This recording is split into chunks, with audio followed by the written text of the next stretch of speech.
За энэ төрийн бол албаны нууцын хуулийг зайлшгүй шинжлэх шаардлагатай. Энэ Эквэр сайдын яриад байгаа чиг энэ албаны нууцд аваа завхруулдаг асуудал зөндөө байгаа. Бүр маш их шүү. Одоо ялангуяа нөгөө засгийн газрын тогтоолгүй технологийн ерөнхий газрын жагсаалтанд байхгүй бичиг баримтуудыг улсын нууцд авчдаг. Тэгээ нууцын тамдах тэмдгээр бичиг баримтаа ирүүлцдэг. Тэгээ нөгөөх нь хайзаа нууцд авсан. Тогтоол нь хаана байгаа? Жагсаалтанд байгаа мүү гэд тодруулга авахар байдаггүй. Тэгсэн мөртлөө ингээд маш нууцаар бичиг баримт нэрээд ирдэг. Их хурл өөрөө хэн шалгах эрх хил болцоо байхгүй болчихсон.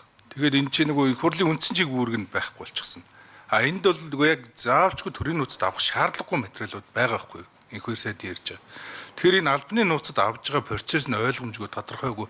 Хойноос нь хөөцөлтөд явахаар хизээ яагаад нууцад авсан бэ гэхээр хинч мэддэггүй. За энэ яг асуудлууд бол одоо манай ажлын хэсгээр маш олон газар байна. Нийслэл дээр нууцд авсан юм байна. Хиймэл дагуул дээр нууцд авсан юм байна. За энэ газрын тосыг одоо жишээ нь хөгжлийн банкн дээр нууцд авсан. Газрууд нь очиж шалгах гэр төрийн нууцаа гэж шалгуулдаггүй. Ямар учраас төрийн нууцд авцсан. Одоо тэгэл хэдэн оноос хойш мөнгө нэгчээ. Газрын тосны үйлдвэр одоо болт мөнгө нэхэд байна шүү дээ. Тэгээ яг үр дүнтэй ашиглаж байгаа юм уу? Яаж байгаа ийж хяналт тавих гэхээр ямар процессор нууцд авсан тодорхойгүй. Тэгээ тагнуулын ерөнхий газраас хэдэн оны, хэдэн сарын ямар засгийн газрын тогтоолоор нууцд авсан бэгээр байхгүй гэдэг. Энэ гажуудлыг бол засах зохистой. Гэхдээ одоо энэ шинэ орж ирж байгаа хуулийн төсөл дээр бол техникийн хувьд бол маш олон засварууд бол харагдаж байна. За хуулбарлах, хувилах, санаатай, санамсаргүй гэдэг техникийн нэр томьёонууд орхигдсон байна. Гэхдээ хамгийн их санаа зовж байгаа зүйл бол нэг тал руугаа одоо чинь төрийн нууцыг 126 гишүүнд ингээд жагсаалтаараа батлна гэхэр чинь нууц болох юм уу? Зайлшгүй шаардлагатай зүйлээ нууцтай одоо нууцыг хамгаалагчийн эрх үүргийн цар хүрээ чинь томсож штэ. Тэгээ энд чи өөрөө их хурлын чуулган руу орж ирэхээр улс төрчлөлтний яваад маш олон аюулгүй байдлын чиг шуурм батлан хамгаалах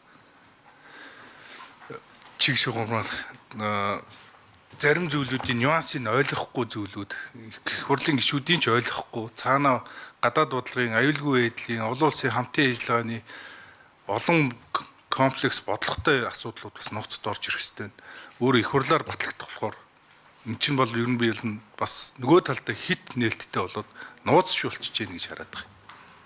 Тэгэхээр энэ дээр одоо тагнуулын ерөнхий газар ямар байр суурьтай байгаа юм бэ? Та бүхэн ч одоо төрийн нууцыг хариуцагч үеийн нөгөө хүмүүс маань дархан эрэхтэй гişүүдчүүдээ энэ дахиад тодруулалт.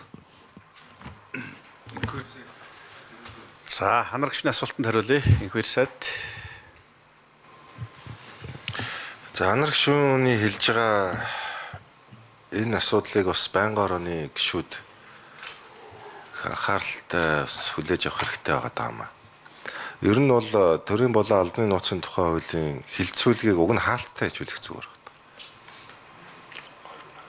байна. Горим гаргаад. Тэгээд одоо эрхэм гишүүд одоо журмын дагуу асуугаад тэгээ ингээ хэлцвэл бид нөгөө төрийн нууцын хуулийг нээлттэй хэлцээд байгаа байхгүй. Тий. Төрийн нууцын хуулийг нээлттэй. Тэгэхээр ч нөгөө хариулт бол үргэлж дутуу өгөгдөж таарна эрхэм гишүүдэд. Тийм учраас одоо саяны анар гишүүний санаа чилээж байгаа асуудал дээр одоо хувь санаачлагч гэсэн адил ийм одоо байр суурьтай бас санаа чилээлт адилхан л байна.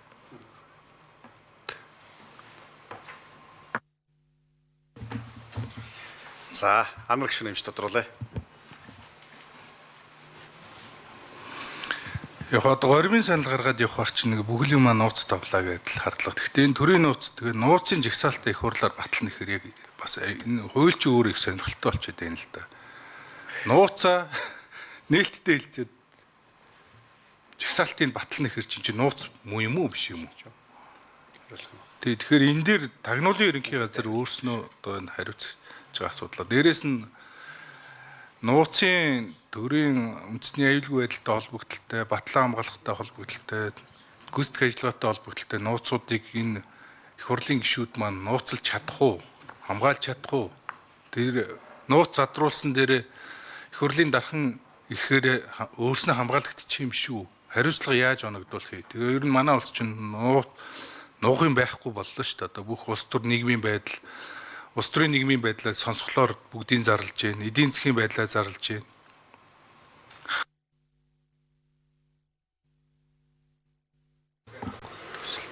За, тэгэхээр хариулах уу? Тагнуул ерхий газар. За, энэ дрийн микрофоныг өгье. Шаардлагатай бол хууль зүйнээс нэмээд хариулаарай.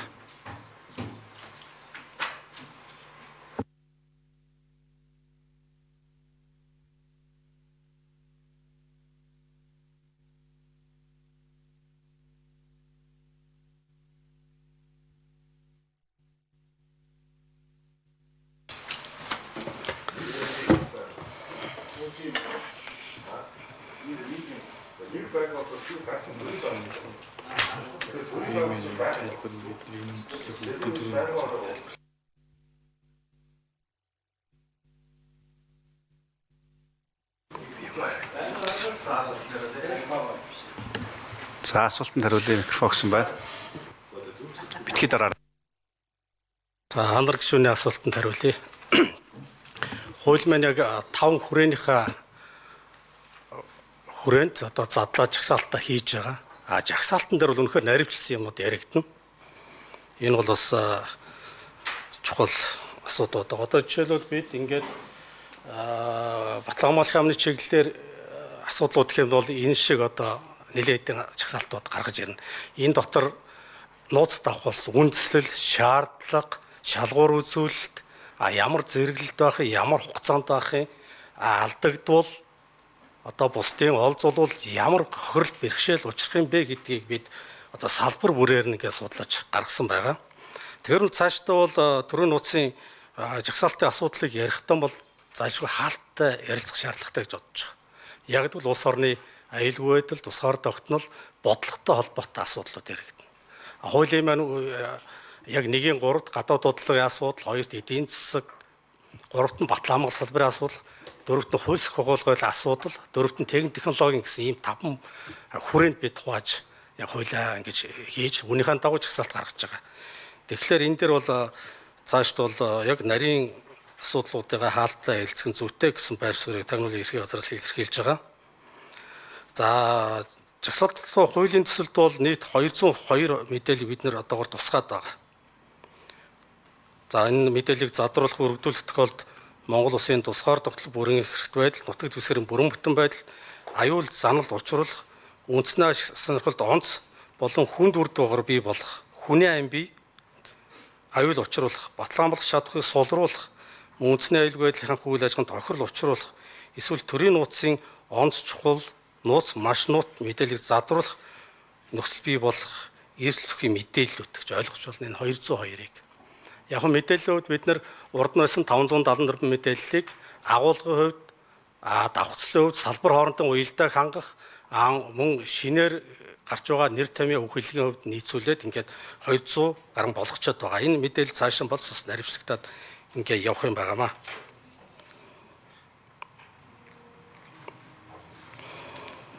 За, хуулийн төслийн хилцүүлгийн хүрээнд тухайн мэдээллүүдийн жагсаалтанд туссан үндэс шалгуур мэдээллийн хүрээнд үүсгэх баримт бичгүүд мэдээллийн төвлөрөл зэргийг илэрхийлэх боломжтой бөгөөд Монгол Улсын үндэсний аюулгүй байдал язгуур ашиг сонирхлыг хангах зорилгоор зайлшгүй нууцлах шаардлагатай тусгаар тогтол бүрэн эрхт байдал хамаарах төрийн бодлого эдийн засгийн шинжилгээ ухааны энэ технологи аюулгүй байдал батлан хамгаалалт чадхыг илэрхийлэх тагнуул, сөрөг тагнуул, гүйцэтгэх ажлын болон үндэсний аюулгүй байдал хангах тусгайлан чиглэл өгөхгүй байгууллагын үйл ажиллагаанд хамаарах мэдээлүүд бас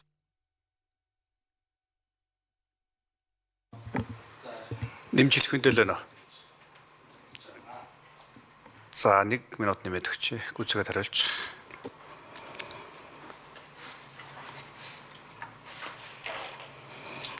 Иймд манай байгууллагын байр суурь төрийн болон албан нууцтай холбоотой асуудлыг нууцын гормоор цаашдаа хилцэж тал бүрээс нь ярилцах нь зүйтэй гэсэн юм гишүүдийн саналыг байна. Хэлгээд туслая. За баярлалаа. За анар гишүүн нэмж тодруулъя. Дахиад тодруулъя. Дахиад ерөөсөө нөгөө яг энэ нөгөө нууцтай холбоотой биш болохоор хариулж болох байх гэж бодож байна. Хоёр сайд нөгөө ажлын хэсгийн ахлагч энэ төрийн нууцтай холбоотой сая дурдж байгаа үндэсний ээлгүй байдал тагнуулын үйл ажиллагаа гүйцэтгэх ажиллагаа батлан хамгаалахтай холбогдлолтой асуудал заагаадаа тэр бодлоготой холбогдлолтой асуудлуудыг батлахад их хурлын гишүүд энэ салбарынхаа бүгдээрээ мэрэгчлэлтэн мэдлэг байхгүй. Тэгэхээр ойлгож баталж чадах уу? Ус төрчихгүй юу? Бүх гишүүд мэдчихээр нууц биш болох юм шүү. Дахиад төрийн нууц задруулах юм бол хариуцлага хүлээх тогтолцоо бол байхгүй шүү дээ манайд их хурлын гишүүдэд. За дахиад тагнуулын ерөнхий газар та процесс ирээд байна л да. Би асуух гэдэг юм. За их хурл дээр бүх нууц орчхоор та бүхэн энэ хяналтаа тавьж чадах юм уу? Энд чинь эргээд зөрчилдөд байгаа юм шүү. Хитрхийн нээлттэй хичнээн нууц горимд байсан ч гэсэн хяналт тавих чинь хүндрэлтэй болох юм шүү. За асуултанд хариулъя. Хууль зүйн яамнаас хууль зүйн яамны дэд сайд мөнх эрдэнэ сайд хариулна. За анар гишүүний асуултанд хариулъя. Энэ төрийн нууцын жагсаалт батлах хууль ер нь бол төрийн нууцад хамаарах мэдээллийн хүрээ хязгаарыг тогтоож өгч байгаа. Сая манай Тагнуулын ерхий газрын тэргүүн дэд дарга танилцуулж байгаа энэ хүрээ хязгаарын хүрээнд ямар одоо мэдээлэл юу нууцад хамаарах вэ гэдгийг нь бусдаа маш нарийн шалгуур үзүүлэлттэй гарч ирдэг. Энийг бол Тагнуулын ерхий газар зохион байгуулж хариуцж явдаг. Тийм учраас одоо жишээ нь 2017 онд засгийн газрын 2017 оны 247 дугаар тогтоолоор баталсан энэ төрийн нууцын жагсаалт батлах бол мөн ялгаагүй энэ нууцын жагсаалтын хуультай адилхан ерөнхий хүрээ хязгаарыг тогтоож өгч байгаа. Харин бид энэ давхардсан байсан 574 төрийн нууцын жагсаалт багтсан тэр хамаарах мэдээллийг давхардсан ач холбогдлоо алдсан гэдэг агуулгаар Тагнуулын ерхий газар холбогдох энэ нууц хариуцсан 33 байгууллагатай нэг бүрчлэн ажиллаж хүрээ хязгаарыг 200 болгож оруулж ирж байгаа. Энэний цаана хичнээн ямар мэдээллүүд, хичнээн хуудас, ямар материал, эд зүйлс, объект нууц байх вэ гэдгийг бол Тагнуулын байгууллага хариуц тусгайлан тусгай шалгуураар шалгаж үнэлгээ хийж ингэж одоо цааш нь нууцын тэмдэг дарж авч явдаг. За дараагийн нэг асуудалт бол энэ төрийн нууцыг хамгаалах гол одоо асуудал бол нэг хууль эрх зүйн хувьд бол эрүүгийн хууль тогтоомж зөрчлийн хуулиар хамгаалж байгаа. Өөрөөр хэлбэл төрийн нууцыг итгэмжлэн хариуцсан, төрийн нууцтай танилцсан эрхвхийн албан тушаалтнууд төрийн нууцыг задруулсан, өргөдүүлсэн тохиолдолд эсвэл одоо эх орноосоо урах тагнуул одоо хийх гэх мэт одоо тодорхой хэрэгүүд дээр энэ төрийн нууцын мэдээллийг задруулахтай холбоотой ийм одоо гэмтрийн бүрэлдэхүүн шинжийг хуульчилсан байдаг. Ямар хариуцлага хүлээлгэхгүй гэдэг. Тэгэхээр энэ эрүүгийн хууль тогтоомжоор хамгаалж байгаа. Нөгөө талаасаа засгийн газар Тагнуулын байгууллага тусгай албад бол энэ төрийн нууцыг хамгаалах ажлыг хариуцсан зохион байгуулж идэг. За баярлалаа.